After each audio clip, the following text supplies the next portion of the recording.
네, 미국이 북한 인권 개선을 위한 칼을 빼들었습니다. 김정은 위원장을 대북 제재 리스트에 올린 건데요. 미국이 외국의 지도자를 제재한 건 이번이 처음입니다. 네, 어떤 의미가 있는 건지 국가안보전략연구원 김광진 연구위원과 함께 자세히 알아보겠습니다. 어서 오십시오. 어서 오십시오. 네, 안녕하십니까. 네.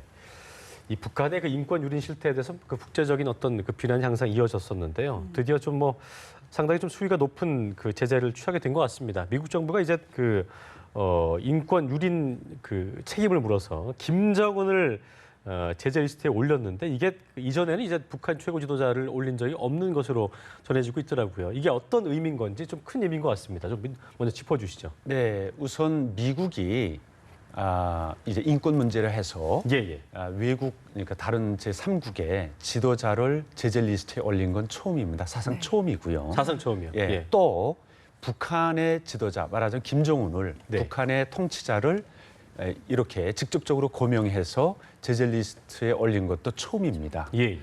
그래서 많은 분들이 혹시 이제 상징적인 의미가 있지 않겠냐, 실질적인 제재 효과가 있겠냐, 이런 의문을 제기할 수도 있겠습니다. 하지만 그렇죠. 저는 상당히 의미가 크다 이렇게 생각을 합니다. 왜냐하면은 김정은을 북한의 최고 통치자를 이제 인권 범죄자로 낙인 찍는 효과가 있습니다.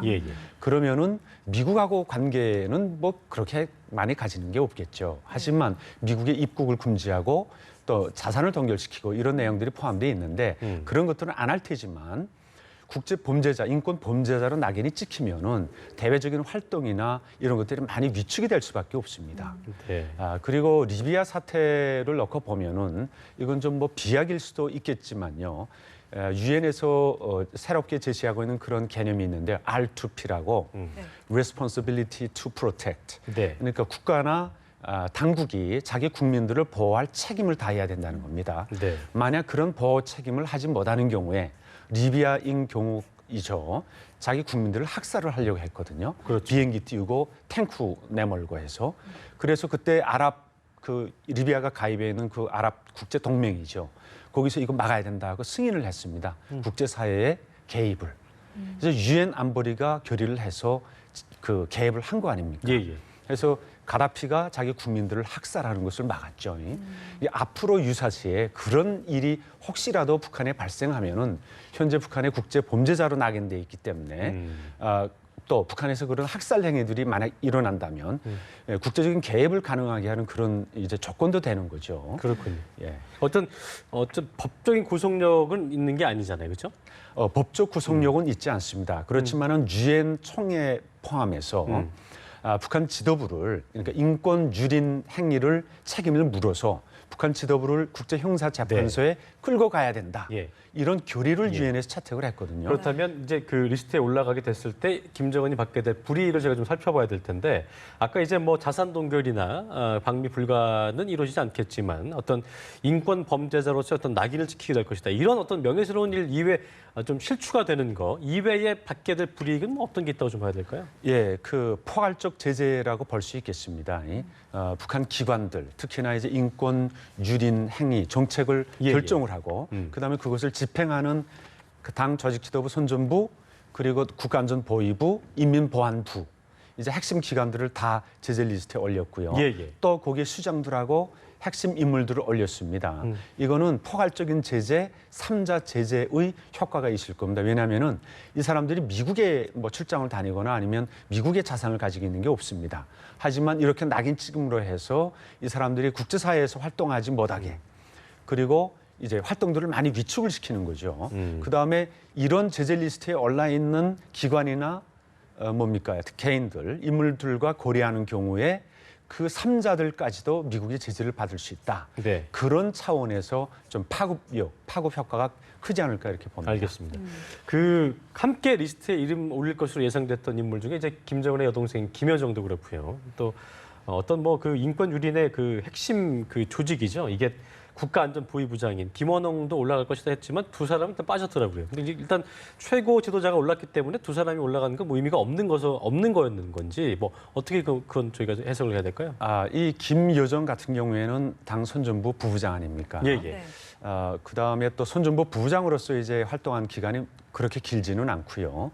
그다음에 선전부의 부장 겸 비서 김기남이 올라 있습니다. 예, 예. 그리고 그 선전부에서 오랫동안 일을 한 일부 부장 이재일 일부 부장도 올라 있는 거죠. 예. 그래서 충분히 이제 제재 리스트에 핵심 인물들을 올려놓았다. 아마 이렇게 판단했을 거고요. 또 그냥 올리지 않았을 겁니다. 대충 손발해서 올리지 않고 다 과거 일일이 이력들을 그렇죠. 상세히 봤겠군요. 예, 그렇죠. 예. 일일이 각자가 왜 제재 리스트 여기에 올라야 되는지 그런 근거들을 충분히 확보를 해서 올렸을 겁니다. 그런 의미에서 이제 아마 김여정 같은 경우에는 아직까지는 올리지 조건에 좀 않았다. 미비했나 보죠. 예, 그런 뭐 부분에서. 그렇게 그렇죠. 볼 수 있고요. 예. 당 비서하고 이제 김기남 비서하고 일부 부장 이재일은 올랐으니까요. 그다음에 김원홍 같은 경우에는 네네. 그것도 사실 저도 우아합니다. 그러니까요. 예. 국가안전보위부 부장이고요. 그다음에 그 국가안전보위부에서 하고 있는 모든 것들을 책임지고 있습니다. 그러니까요. 근데 예. 여기에 안전보위부 이제 뭡니까 그 교도국, 예, 예. 교도국이 올랐고 교도국 국장도 올랐습니다. 예. 구체적으로 이제 사람이나 그 부서를 올려놨음에도 불구하고 부장인 김원홍을 올리지 않은 것은 좀 더 좀 이제 의아한 두고 부분인 것 같습니다. 좀 예. 봐야 되겠다 이렇게 네. 생각합니다. 네.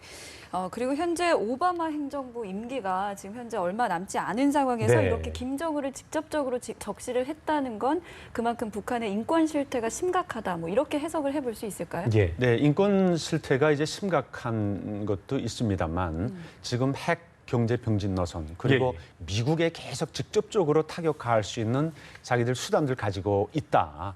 그다음에 그것들을 시위하려고 하는 거 아닙니까? 그다음에 국제사회가 원하는 지금 핵 개발과 관련된 뭐 회담이라고 할지 아니면 포기와 관련된 그런 기미를 보이지 않고 있고 계속 호전적으로 나오고 있죠. 그래서 그런 차원에서 유엔 안보리 제재, 대북 제재와 발을 맞추어서 북한을 좀 더 압박하고 변화를 이끌어내는 그런 차원에서 했다고 보고요. 또 정치적으로 뭐 이렇게 판단해 보면은 사실 이란하고 쿠바와의 그 진전을 많이 이루지 않았습니까? 예. 그 오바마 행정부의 대단한 이제 외교적 성과죠. 근데 북핵 문제와 관련돼서는 좀 이제 뭐 비판을 받을 수 있는 그런 소지가 있습니다. 전략적 인내가 실패했다. 그리고 시간을 벌어줬다 북한에. 그다음에 그 기간 뭐 했냐 이런 식으로 이제 공격을 받을 수 있는데 아마 그런 차원에서도 사실 북한은 지금 저 모양으로 계속 나오고 있고 대화의 여지가 없다.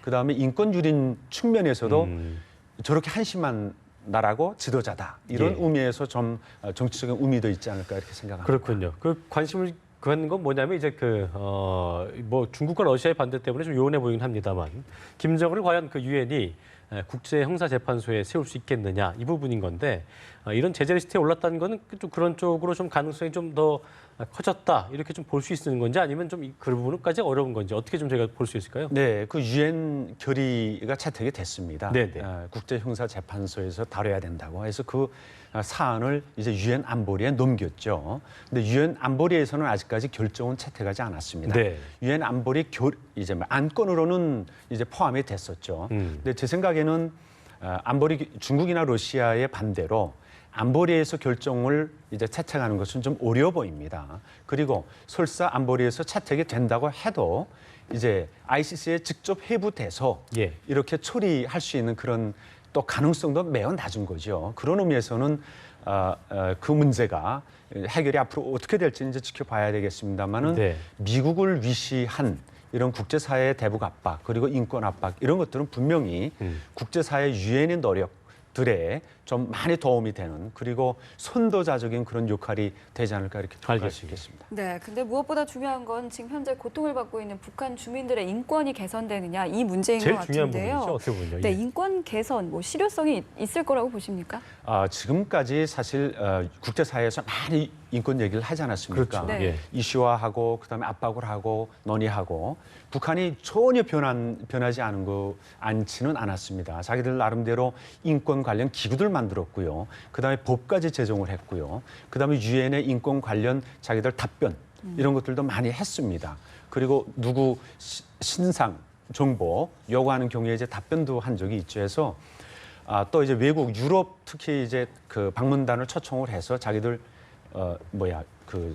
수감 시설 그렇죠. 이것들을 좀 멋있게 이제 만들어 갖고 그 관람도 시켰거든요. 참관도 네. 그런 의미에서는 이제 압박을 받을 수밖에 없고 조금이라도 이제 속도는 느리지만 이전보다는 좀 달라진 개선하려고 하는 그런 노력들이 분명히 보일 것이다. 그리고요. 예. 최고 지도자 김정은이 직접적으로 이제 국제 범죄자 또는 심리적으로 압박을 받고 있기 때문에 아무래도 더 많은 사람들을 이제 죽이거나 공개 처형하거나 예. 아니면 강제 구금하고 이제 학살하거나 이런 것들을 조심할 수밖에 없는 거죠. 예. 압박이 크기 때문에. 그래서 네. 그런 의미에서는 도움이 된다. 네. 이렇게 볼 수 있겠습니다. 자, 끝으로 짧게 제가 좀 질문하겠습니다. 이게 도간의 등지가 되면 이제 그 반발을 할 수 있는 상황이 될 수 있을 텐데 핵실험 등이나 어떤 이런 최고 존엄을 또 일단 조롱한 상태라고 좀 북한 측에서도 반발하고 있기 때문에 어떤 핵실험 등의 도발 가능성은 저희가 좀 어떻게 짚어볼 수 있을지 짧게 좀 도발할 보여주시죠. 겁니다.